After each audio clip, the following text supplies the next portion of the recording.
Hi, the idea for this class came from an earlier one that I did several years ago on the history of the bomb or the Manhattan Project, both in person and on Zoom. And that included the history of from the early discovery of X-ray by a guy named Röntgen, another name for X-rays that you get in your doctor's office, to discovery of radioactivity by Marie Curie, the famous royalty of French atomic physics, who received the two Nobel Prizes, and her daughter got Nobel Prize as well, and followed by the heydays of quantum science from the discovery by Ernest Rutherford, the New Zealander, from the rich Danish man Niels Bohr, and so many others, Heisenberg, and then obviously followed by Einstein, whose equation figures largely in the uh, development of atomic weapons. And this idea of this atomic weapon, which is possessed by several officials, nuclear powers, the established one who have the veto in Security Council, and some others Johnny come lately. The most recent one in the news is Iran, which is trying to enrich uranium, and our president may attack Iran. So it's in the news and it's a current item. Okay, now why did the Iranians want the bomb? Because they know they don't like the Israelis. Why did the Israelis have the bomb? They unfortunately are located in a bad neighborhood. Okay, now moving on to Europe as to why did the Brits develop the bomb? Because they lost the empire and they wanted the Americans would not share the knowledge with them. So that was during post after the war. Now, why did the French want the bomb? Okay, well, they again had lost the war to the bad Germans many times, and they've been fighting the Brits for 1400 years. And they thought they could independently defend themselves against the mighty Soviet Union. And de Gaulle had an ego of giant size. So there are varieties of reasons. Okay, now why did the Russians want the bomb? Because the Americans had it and they wanted to, and they actually used it. Now, why did the Chinese have the bomb? Because the Russians gave it to them. Okay, now getting to the two latecomers, why did the Indians want the bomb? Because they lost the war to China and they were afraid of China and they wanted to project their power. And then when the Indians got the bomb, the Pakistanis were right behind them. And there were others who made attempts and did not or succeed or gave up. Like, for example, South Africa or even Yugoslavia. And the poor Libyans tried to get the bomb, but were bombed out of it, by the NATO powers. And Gaddafi was killed. And you may recall that back in the 80s, Iraq had a nuclear reactor that the Israelis attacked brazenly and got away with it. So the history is complicated.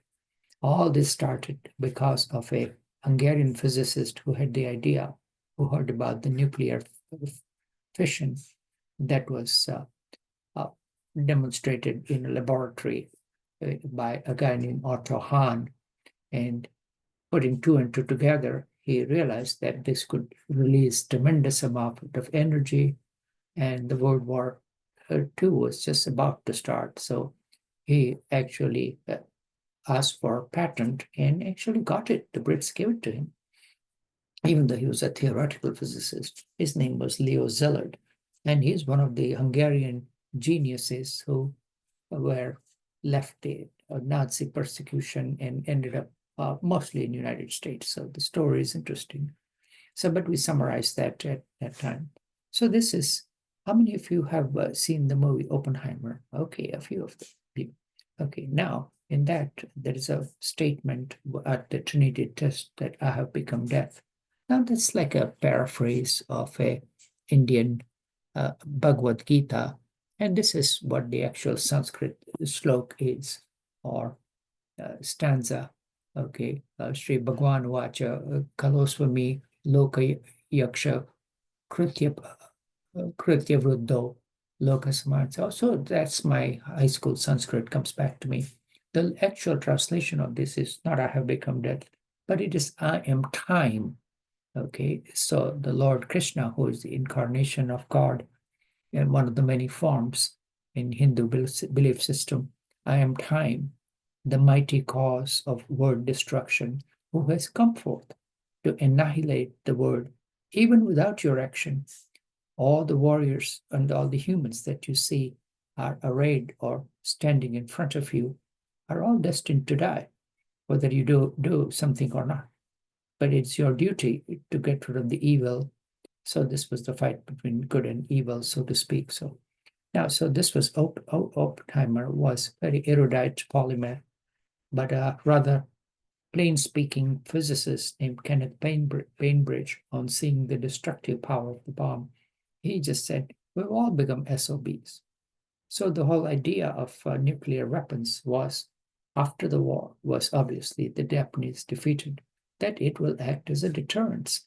We won't have to send soldiers across. We could just send a missile or airplane with bomb, and that would be a big deterrent. So that was the idea. And it probably worked at tremendous cost and tremendous risk. And so much so that, started the Cold War arms race, okay, that we'll go into in details. So now, in the current era of artificial intelligence and drones, I don't know how this idea will hold true, because Vladimir Putin is using nuclear weapons as not for deterrence, but as nuclear compellence. Now, the word compellence was new to me, and it's like being a bully and compelling people to do certain things, like smaller states, because they're the big bad nuclear power sitting on top of tiny Ukraine. So that now, and then I will digress that, yes, that even though we think, I just read a story a few days ago that even a drone made a hole inside the big concrete and steel cover that was placed on Chernobyl. So a tiny little weapon directed remotely can create a lot of damage, as the Russians are finding out.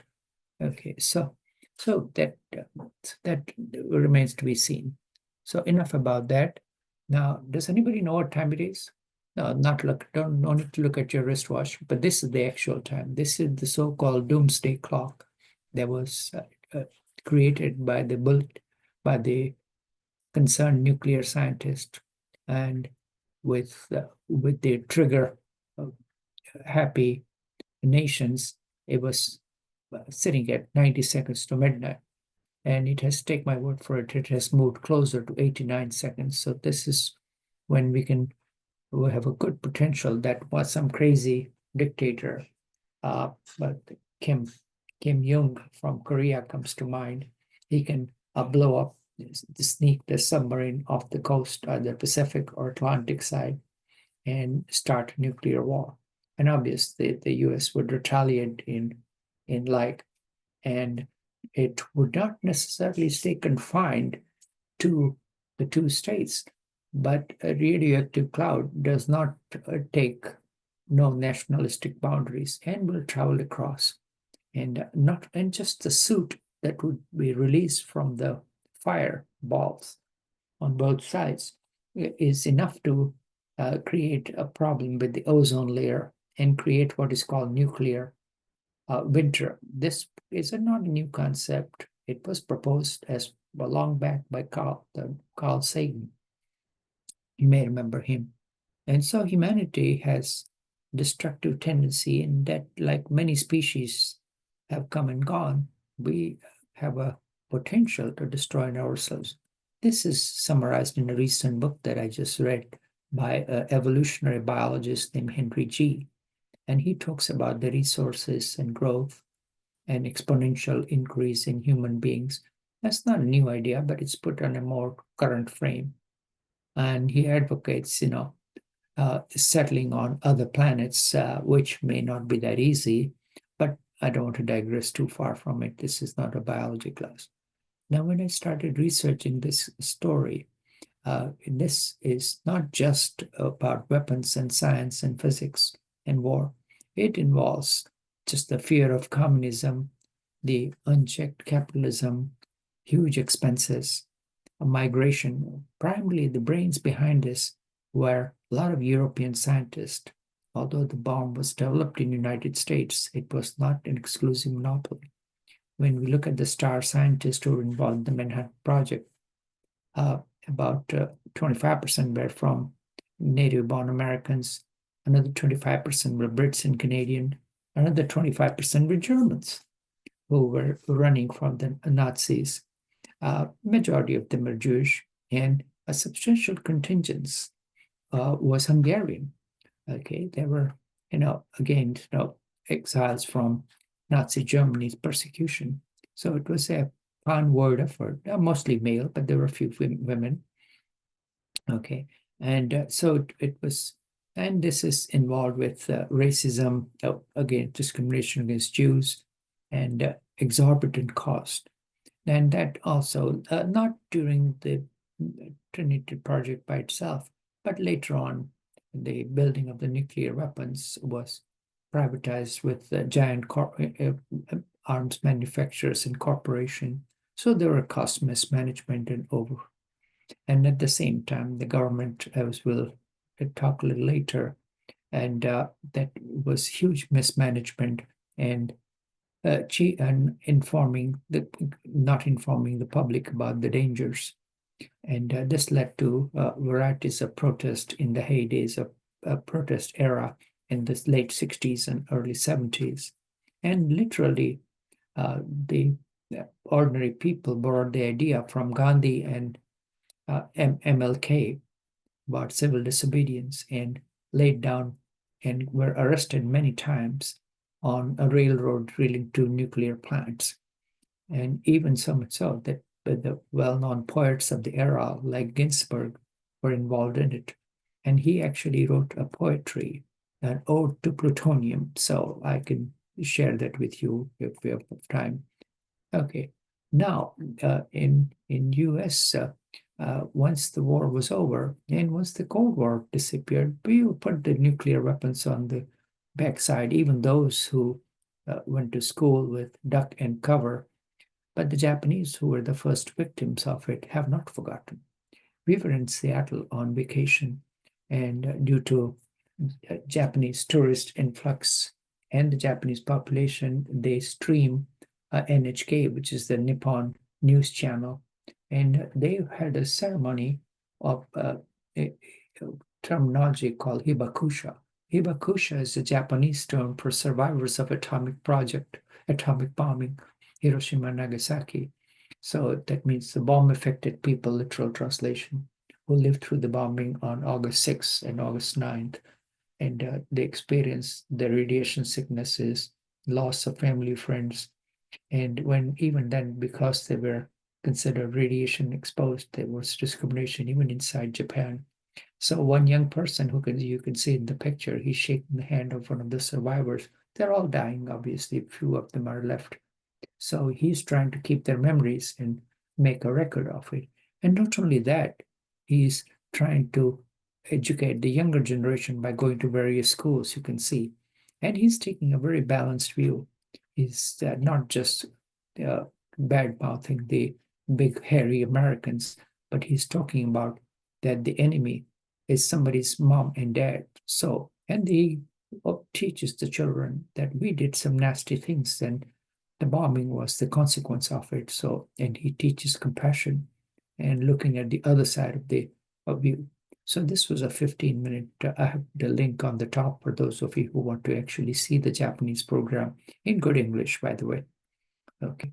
Now, I'm not going to be able to show this to you because this is a Monty Python video about the domino theory and how the American nuclear umbrella protected the smaller countries in Europe and Southeast Asia. So the mighty American Yankees were protecting from the big bad communists. Okay, so, and this is the nuclear umbrella that has been provided, which is being questioned by the current occupant of the White House. And there are holes in it. But come to that, it is becoming the French colors. And this is, if you don't recognize, this is the French president, okay? And he's proposing that Brits and French can provide the umbrella. Oh, they have a smaller arsenal, but still effective in times of trouble. How well they'll succeed or not, that remains to be seen, and time will tell. And the varieties of presidents have continued the umbrella, starting from Harry S. onward to Joe. Well, now the outlier is Donald Trump. Okay, he actually wants to blackmail them in paying up for the protection money. So it reminds you of the movie Godfather.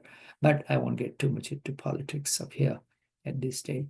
So now this is a very appropriate item. I'm somewhat surprised and, to be frank, a little disappointed that not too many people were interested, because these were in the news item.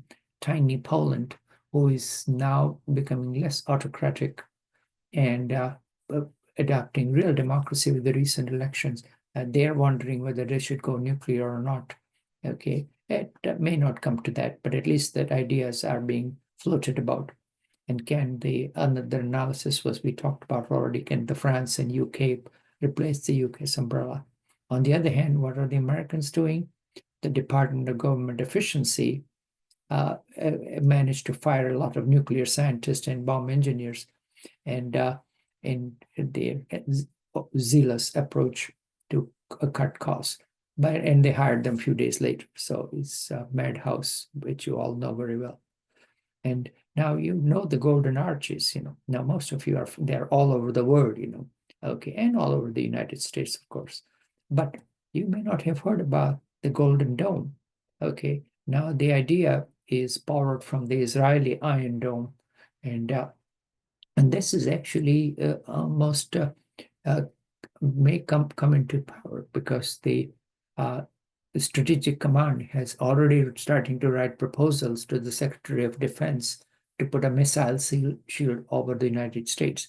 That would be United States a lot bigger than Israel, and they have to defend against long-range weapons. So it may be very challenging, and not to mention very expensive effort. And so this is, our current president has love with the gold, so I think that's why he's proposing the Golden Dome. Okay, so that's okay. Now, I never thought that I would quote with Ronald Reagan, but these are desperate times. He was, to me, more like a B-grade actor who just got lucky with good television appearance and won the presidency because sand got into the helicopters for the Iranian rescue. But this is turned around a little bit and became more middle of the road instead of the crazy Goldwater copy. Nuclear war cannot be won and must never be fought. So it's a very, very appropriate quote for that time, because at that time the nuclear arms race was in full swing. Let's play this video. So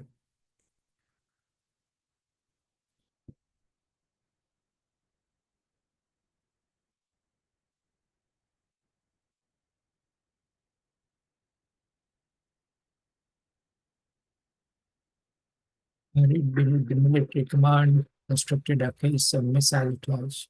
Inside the room, Stratcom's commander and his team speak directly to the president. Adversary launches a volley of ICBMs. Okay, US early warning system detects it. NATO or NORAD analyzes information. Okay, then defense system NORAD analyzes the attack is real. Only the president has the authority to launch any of these weapons. Okay, we'll talk a little bit more about how tricky it can be. The threat is terrible. 9-10 minutes. He doesn't have much time. The advisors gather together. 8 minutes.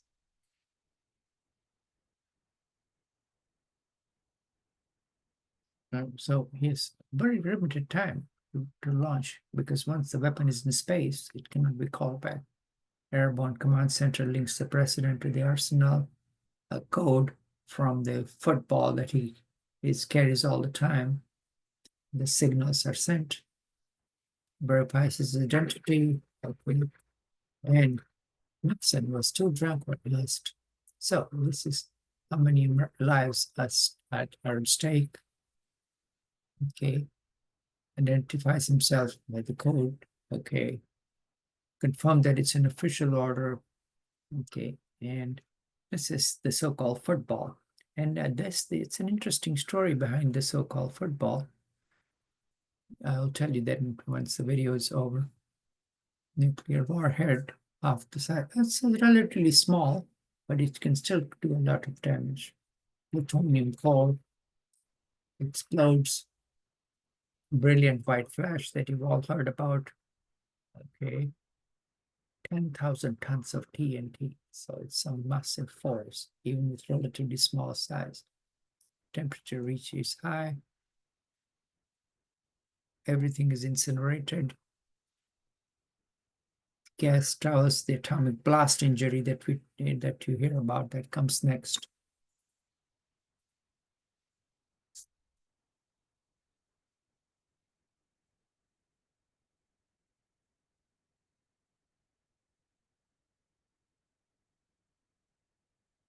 There's darkness descends. Okay, air is thick with smoke. So this is it's not a happy scenario by any means, and it's destruction of life as we've come to know it. It took me a while to put this together. It was from the New York Times opinion things. Okay, now on another side, there is a well-known atomic research reporter named Alex Wallerstein, and he has a blog as well as a book about nuclear secrecy, okay, and the accidents that have taken place. And that is a GIF or image, which is actually active.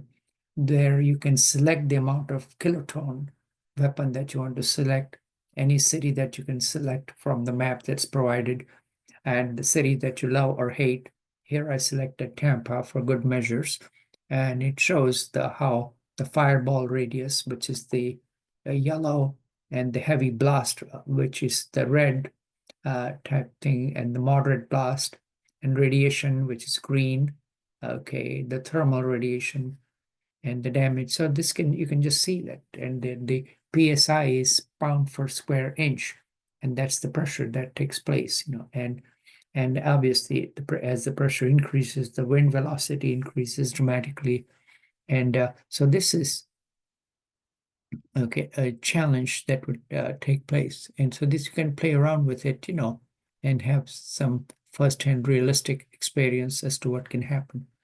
And obviously, the scientists who created this were very aware of it, what a monster they had created. And Hans Bethe, who was one of the Manhattan Project theoretical physicists, when he was talking after the Trinity, he said, "We created a challenge. It's up to the next generation to find solution. We did not intentionally build them to kill people, but it was built so that politicians would have more time to find better way to find peace."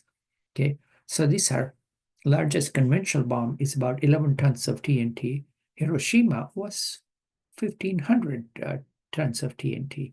Okay, now that nowadays that has increased exponentially. Conventional nuclear warhead is 300 kilotons. Sorry, Hiroshima was 1.5. Okay, so it's equivalent to like 20 Hiroshima bombs. And then when that is used, okay, it creates a pressure which is 5 psi. When you translate it into miles per hour, that pressure is 160 miles per hour. Okay, and then some of this nuclear blast can create 300 miles per hour wind, which is almost twice the fastest hurricane that you would be from. So the destruction that can occur just with blast and pressure is just mind-boggling. Okay, now all of this power rests in the hands of one man. Nobody can challenge his authority.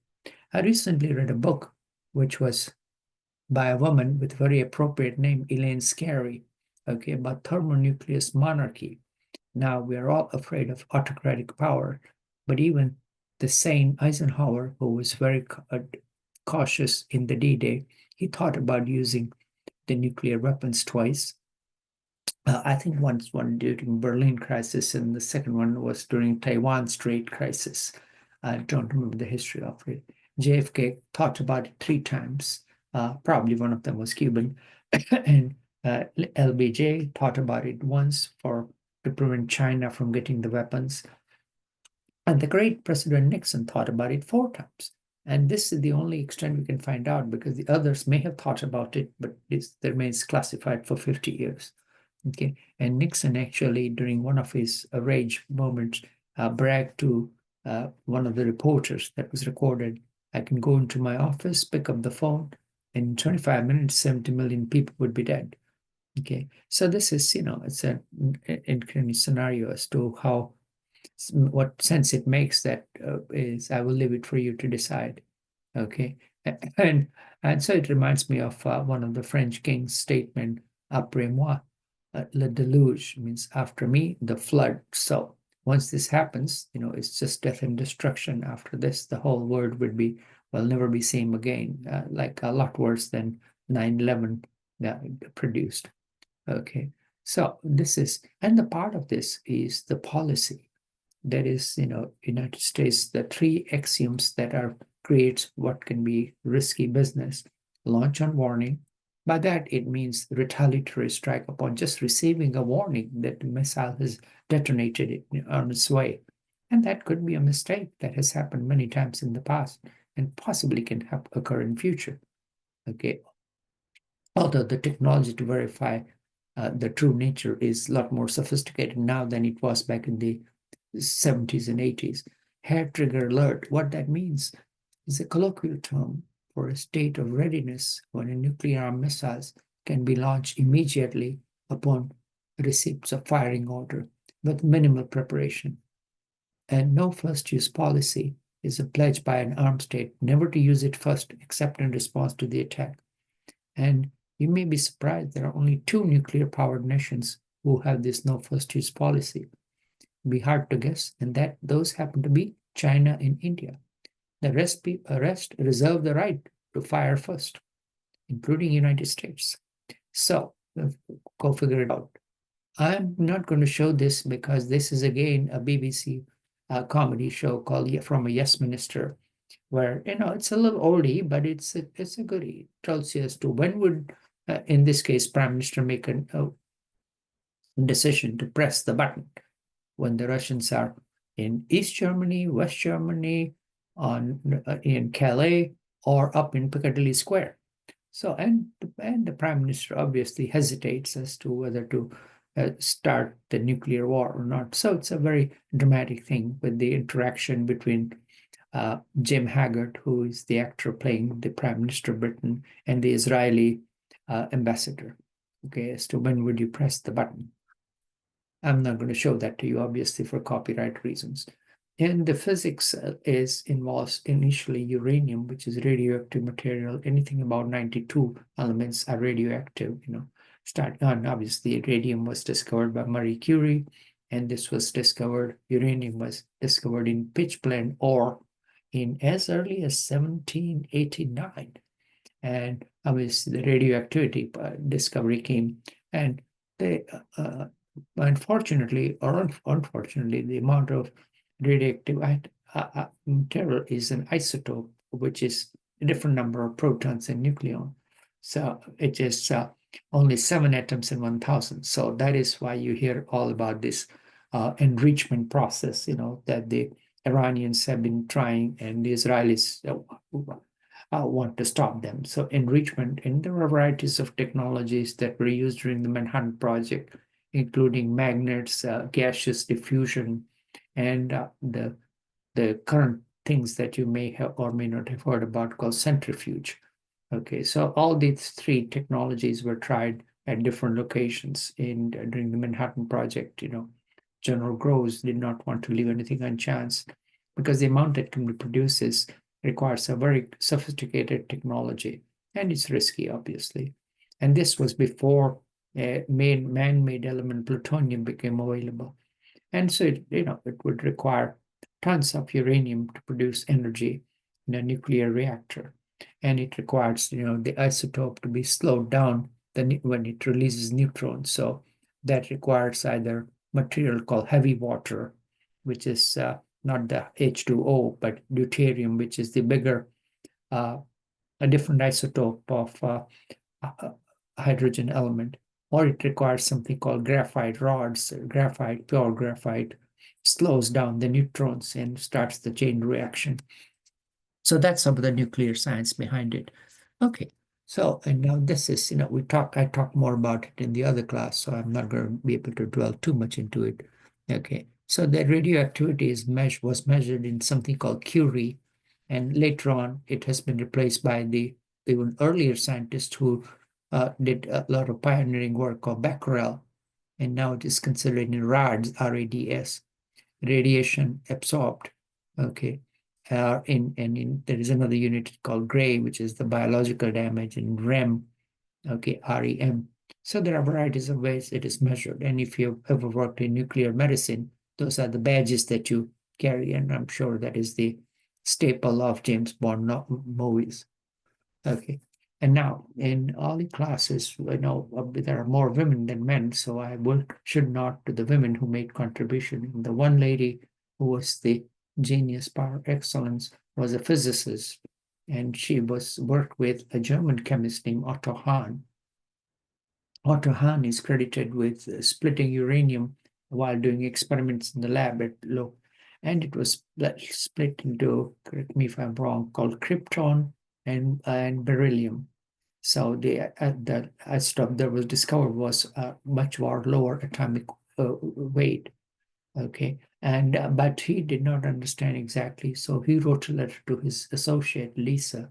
Now, unfortunately, by that time, Lisa had escaped Germany with a suitcase and had gone to Denmark under the auspices of Niels Bohr, and was traveling with her nephew, who was a physicist of reckoning named Otto Frisch. And the aunt and the nephew figured out that what Hahn had accomplished was nuclear fission. And based on that, it had the potential to generate chain reaction and can be used as a weapon. So a lot of the who is who of European nuclear physics figured that out and started to put a self-imposed moratorium on publishing in research in prestigious journals. Okay, and that gave the Russians an idea that all of a sudden the research had dried up. So the Americans and the Brits were up to something. So they started their own effort. But that's another story which we'll talk a little later. Now, unfortunately, Lisa Meitner, even though she had made a groundbreaking discovery, was nominated many times for Nobel Prize, but was denied for reasons that remain unclear until now.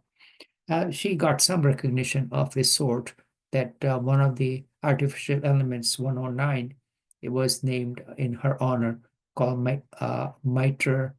Mitarium. Okay. So, and later on, she was able to find suitable position and went back to work in Germany post-war. Okay, and this was, again, the Brits realized what the Szilard had proposed, and the British scientists, they were clever people as well. And to weaponize, they formed a committee, and two scientists named Otto Frisch, who we just mentioned a little while ago, and Rudolf Perls, they calculated how much uranium would be necessary to make a bomb. Their calculations were somewhat underestimation because those were theoretical calculations, and but the whole idea was taking form, and it was classified as top secret. And they thought, maybe the size of a small grapefruit size front would be enough for a bomb. Actually, the requirement was much higher for uranium itself. That is where the other discovery by a nuclear chemist named Sieber, okay, who discovered varieties of post 92 beyond actinide series elements, comes into power, and he discovered plutonium working with cyclotrons at Berkeley. And that changed the whole ball game. Okay, and now when we talk about the Manhattan Project, there were two types of bomb. The first one was the uranium bomb, which was the typical gun type bomb. Okay, as you can see that the conventional explosive is used to generate heat and energy, and that ignites the nuclear fuel. bullet, and the target, they would collide, and that was the okay. So subcritical mass means it takes a certain amount of uranium to start the so-called chain reaction. It absorbs the neutrons that are generated, and it sets up a chain reaction, causing massive boom. Okay, and that's why I just explained a little while ago, in nuclear reactor, it is slowed down by methods such as heavy water and graphite, because it is called controlled chain reaction. The other method, which was used for plutonium, was something called compressing in the elements to reduce the size of the weapon and to create a bigger blast. And that required a lot of complex mathematical calculations, with putting so-called lenses, which are not actually lenses of glass, but it's a shell of high explosive, which fits, and drives the explosion inside. And so it is compressed in, so it creates a very critical chain reaction. So there are varieties of way of increasing the bang for your buck, so to speak. Okay, and both this method, the second bomb, the Nagasaki bomb, was plutonium and the implosion type. And this, the electronics is quite, and the arrangement is much more complicated than this simple diagram. Now, the Brits were not too far behind. These are some of the facts that they conducted first of the test. Now, after the war, they decided to go in business for themselves. But before war, they just neither had the resources nor did not have the space for creating such a massive project, because the whole island was under threat, and the German bombers would have made a very quick work out of it, because they were almost ready to move the whole government, let alone this highly expensive research facility. And they had the manpower, and obviously they loaned them to the United States, and they made some very valuable contributions. Okay, but you think the United States was helpful? No. After 1946, the Fortress America locked up, and the isolationist policy with something called the McMahon Act came into power, and the U.S. absolutely, they stopped selling all the details. They would give some preliminary, cursory details, but so the Brits decided that yes, they were an empire which was crumbling faster than they liked, during in the Labour government. So they decided to go ahead with, in spite of the expense, and they appointed a very able atomic physicist named Penny. So that's one of the things about Penny, and they started their own nuclear reactor in a place in Cumbria. Okay, for those of you who are familiar with the British geography would know where exactly it is, and varieties. And now they had their own share of problems. At a place called Windermere, they had a fire that took place, and it was one of the earliest nuclear accidents that took place. And luckily, through the bravery of some of the younger people who were working, they were able to contain. Otherwise, they would have had a big nuclear runaway reactor on their hand. And finally, after that, when it came to testing, they moved to their former colony of Australia, and on the Australian coast in the Aborigine area. They did varieties of nuclear tests. You can see from the slide that they have a huge, considerable size of warhead strategy, but a lot of them is under control of Americans, so they need the nod from the US to use them. And some of the other forces, they have the Polaris submarine as well, okay, which are at sea sometimes. But again, maintaining them is becoming more and more expensive for smaller nations. Okay, so that's the UK effort, and we'll talk more about the French and the Russian as we go along in the class. Okay, and now this is, obviously this belongs to the slide. During Trinity, that was the first explosion. That somewhere along the line, people had the self-delusion. When this test was successful, then the telegram that was sent from the death to the Washington was, "It's a boy." So this is, the birth or death of a new for mankind. And the message was given to Harry Truman, you can see in the middle, and he shared that to Stalin. And Stalin was rather nonplussed, was not impressed. Says, hopefully you'll use it effectively against the Japanese, because at that time the Western powers were trying to entice Russians to get their share of mass. And the Russians were obviously had suffered tremendously. They'd lost 20 million people, and then about a quarter of their resources were depleted. Okay, and so they wanted their pound of flesh, and explains why they decided to take on Eastern Europe under that, and they genuinely believed in spreading the communist ideology. And that was one of the speeches that Stalin gave in 46, that was translated and was read by the American diplomats and administrators, and that scared the dickens out of them. And that was the start of the third war, in the words of some of them. Okay, all right, and so this was. And now you think that after the war, in 1945, United States had only 3 nuclear weapons. 2 they had used, and they had only 1 more left. So if the Japanese had dared, they could have continued fighting. So the idea that atomic weapons would have stopped the war was still a touch and go for some time, because but fortunately for all of us, the emperor intervened, and the Japan surrendered. Okay, the rest is history, and only to be followed by another war in Asia, which is called the Korean War. And even at that time, Americans were, at least generals, MacArthur was itching to use nuclear weapons against the Chinese, but the wiser heads in administration prevailed, and that did not start a nuclear war with Russia at that time. Okay, by that time, realized the Chinese were communist after the 49 revolution, and had huge superiority in conventional manpower.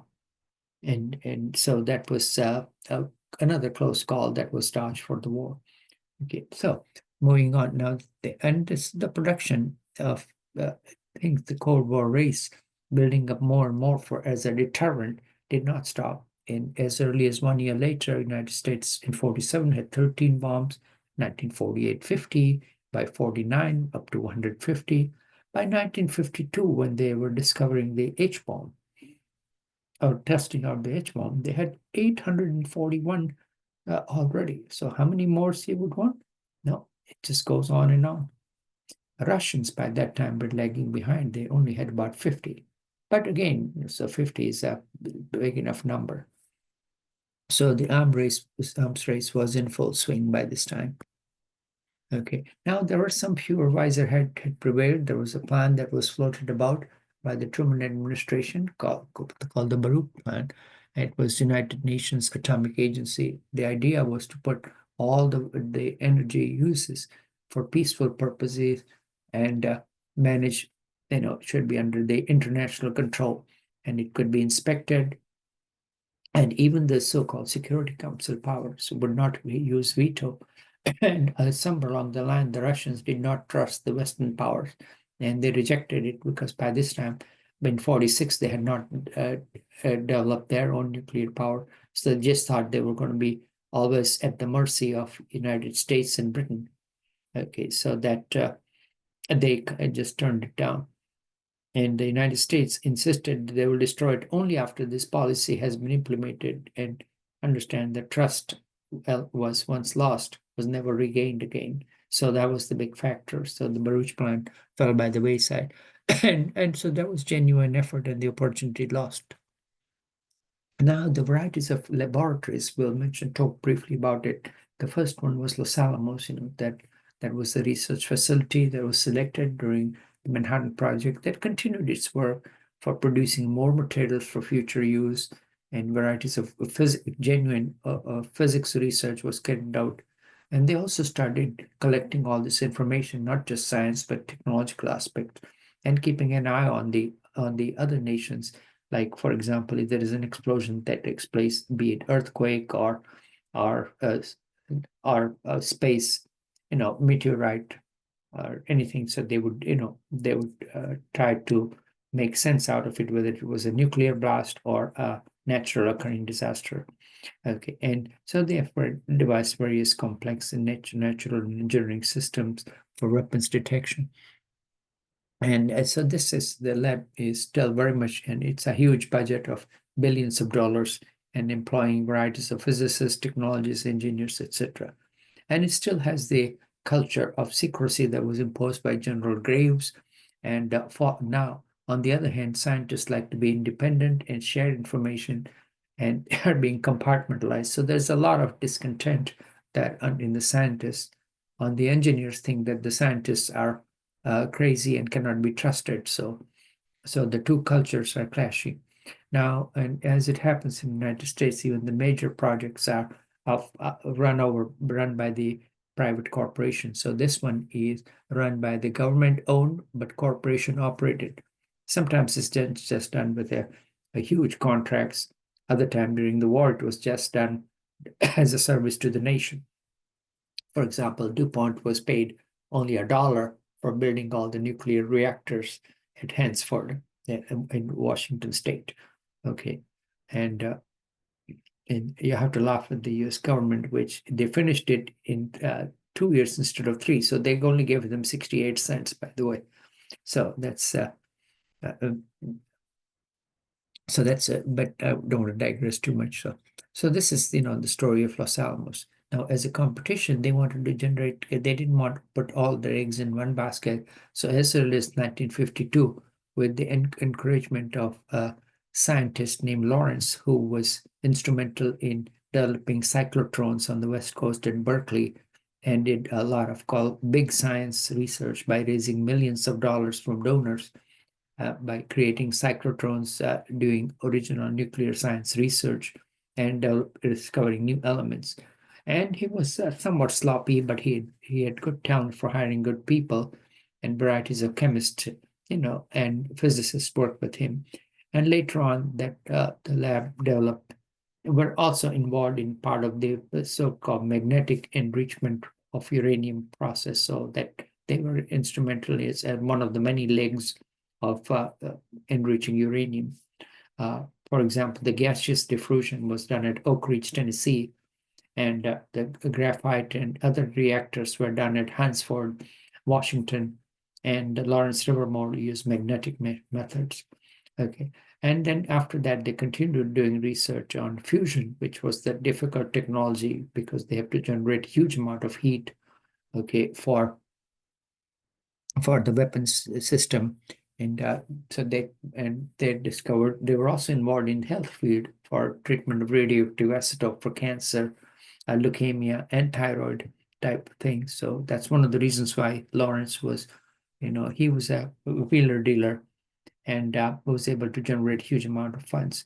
And later on, the role of the laboratory changed after the testing improved. They were involved in various computer simulations to do what came to be known as subcritical test and gathering information.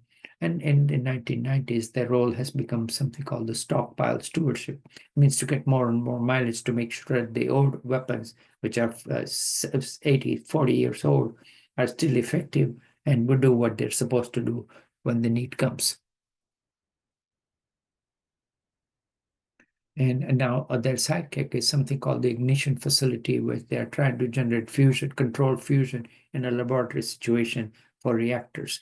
Now, obviously, to create fusion of hydrogen between the two isotopes of hydrogen called deuterium and tritium, it requires a huge amount of heat that is generated by lasers in this case, as you can see from the very complicated laser arrangement.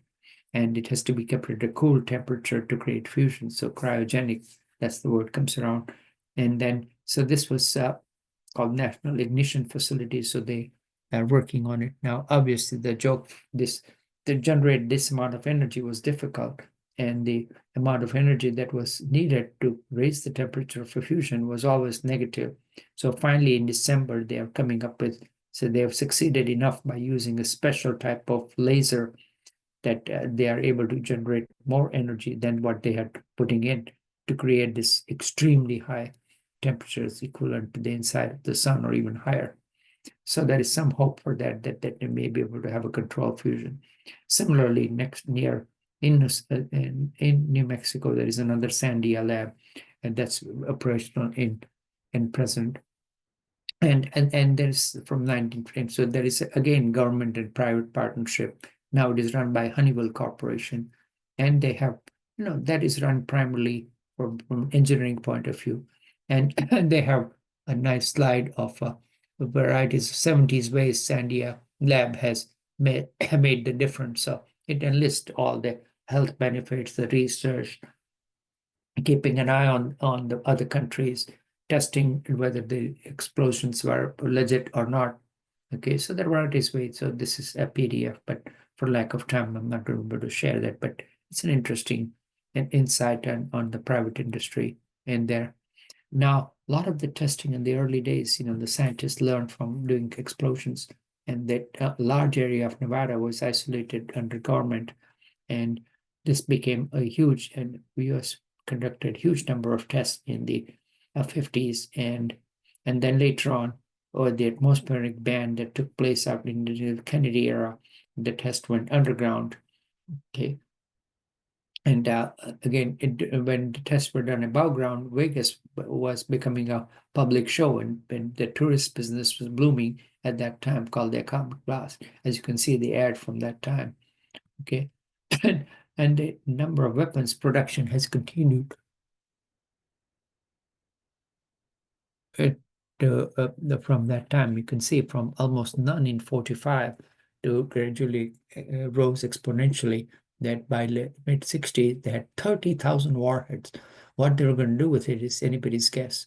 And after the Cuban Missile Crisis went up, and even it gradually has come down, but still we have substantial number of warheads.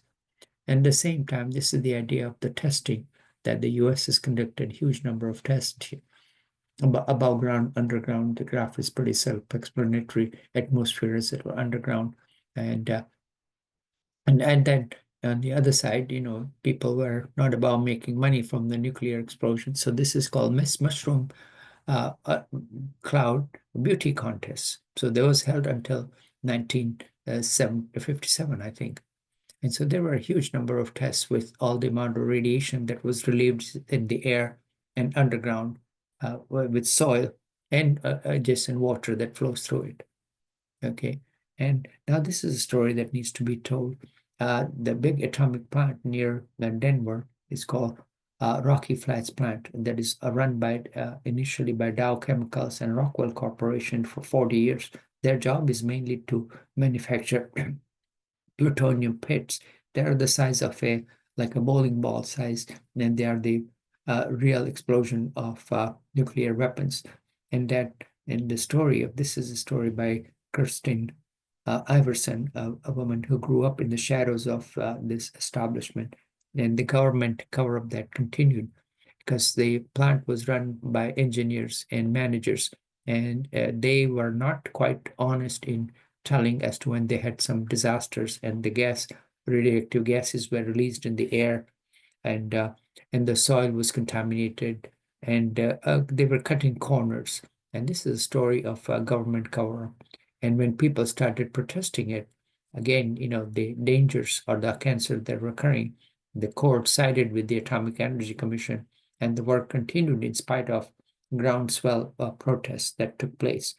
And this was a real civil disobedience. This was led by various nuns and women primarily, who were living, next to the plant, and they were never told that they were at a risk or danger of radiation. Okay, and they lied down on the railroad tracks, and the state of Nevada and the federals police actually lifted the body. Many of people were arrested multiple times, and so the production continued until 1992. And a documentary has been made about it called Dark Circle, that won awards at the Cannes Film Festival. That's available freely on a website called Canopy. That is a free documentary website through the local library. You have to create an account, but it's a very expose from that young lady, which we talked about. Okay, and she actually worked there. And again, the employees were kept in the dark. People who were working in the office did not know what was going on, and they continued being exposed, at least to a smaller degree. And they clearly had higher incidence of some types of cancers. Okay, and again, this was not just the isolated incidents. Varieties of accidents took place in Idaho, Washington State, and varieties of plants. So these are just a few samples of it that took place. And this does not mention the accidents, bombs that were lost. And we almost lost Detroit with a radiation, with the nuclear reactor accident, and some of the hydrogen bomb exploded. Almost was close to one switch tripping over North Carolina. So that was in 1966, but I'll have more to say about it a little later. Okay. Now, the another factor that we mentioned earlier was next to Columbia River during the Manhattan Project. That's what for plutonium production. There were varieties of reactors, about as many as 9. And the water near the Columbia River was contaminated, and so was the soil. In spite of the major cleanup effort, it's still not making headway. And this varieties of nuclear waste is stored in tanks which are leaking. And the state of Washington has made some estimates that the water is still leaking and is running all the way to the Pacific, causing danger. Now, still, it's not all bad and gloom. Okay, the government has varieties of emergency support teams. There's a promo video from them at that time as to how, if there is any potential leak or danger from a nuclear reactor or from atomic attack, they would rush it and take the necessary arrangement with all the radiation protection gear and try to make a very scientific-based assessment. And they also have a release advisory for NARAC. They love their abbreviation. So you can see this is National Atmospheric Release Advisory Center. That means NARAC. So this is their timeline, so as to how they've been in business for a long time. Okay, and there are varieties of other agencies that have been created for the nuclear weapons. Okay, all right. I think I've been dictating for a while, so I think we'll just continue with that. And the nuclear emergency response. This is more like a promo video, as to see how it's like a self-congratulatory. I'm not going to play this. It's the content is rather poor. It's just I can show you part of it if you're interested, but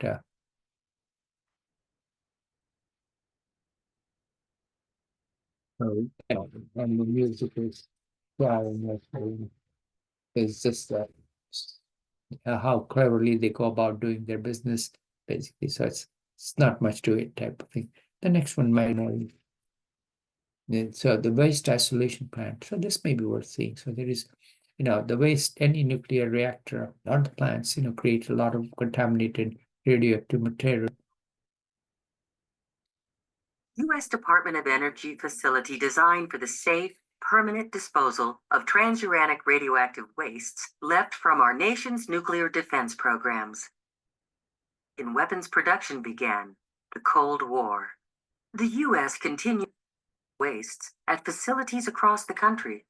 Collectively, these facilities are referred to as the nuclear weapons complex.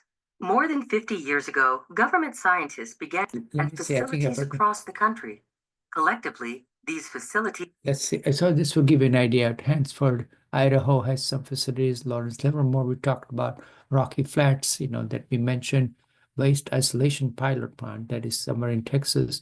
Savannah River, I didn't make the Oak Ridge, which was factored big. And there are varieties of facilities in Ohio and also on the East Coast. So the risk is about everywhere. Okay. Referred to as the nuclear weapons complex. More than 50 years ago, human health and the environment. They determined that deep natural salt beds offered an ideal medium for the permanent disposal of wastes that would remain radioactive for thousands of years. Thick layers of salt are free of fresh-flowing water, geologically stable, and impermeable. Throughout the 70s, the U.S. Department of Energy studied a 2,000-foot-thick salt formation, its first waste shipment in 1999 from Los Alamos National Laboratory. Congress limited disposal at WIPP to defense-generated transuranic, or true, waste, the 92 on the periodic table of elements. The term transuranic means beyond uranium. There are 2 categories of true waste: contact-handled and remote-handled waste. Remote-handled true waste emits more penetrating radiation than contact-handled waste, and therefore must be shielded and handled with machinery and robotic equipment. Contact-handled waste, once sealed inside the disposal container, can be safely handled by workers under controlled conditions. Environment Department. To ensure that only permitted wastes are disposed at WIPP, technical experts examine true waste records at the storage sites. Additional methods that may be used to determine waste is loaded into specially designed transportation containers approved by the Nuclear Regulatory Commission for WIPP use.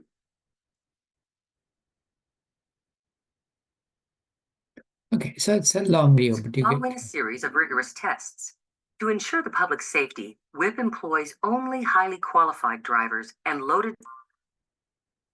Okay, so this is, it just gives you idea that they're stored underneath and it's covered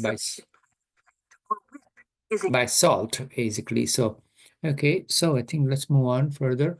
And so I think we have recorded enough for session one, and unfortunately I cannot show the copyright videos. And next time we'll continue with hydrogen bomb, which was even more lethal than and it has its own sort of problems as to how this whole idea came about and the controversy generated, which led to the Oppenheimer's witch hunt. So we'll talk more about it as we go along. So I will stop the recording and I will share this with those who are interested, and hopefully I can upload it without the copyright violation on YouTube. Okay, bye-bye.